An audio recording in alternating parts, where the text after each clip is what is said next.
Hello everyone. I got sent 2 beach chairs to compare and review. One is the brand Nice Sea, that's the one in the orange bag, and the other one is KingCamp, the one in the pink bag. So let's take them out of the bag and set them up and see how they feel. Okay, these are the chairs out of the bag. And the first thing you can notice on the pink one, which is the KingCamp, is the seat is a little wider than the Nice Sea. So I think it would fit larger people. The KingCamp looks like it has better back support than the Nice Sea. Now we're gonna go ahead and sit in them and try them out.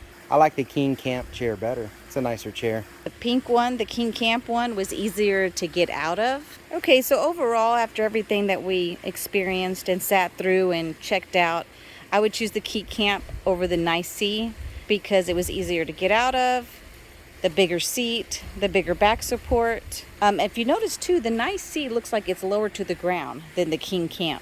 Anyway, hope you guys liked the review. If so, please give me a thumbs up. And if you haven't already, please subscribe to the channel.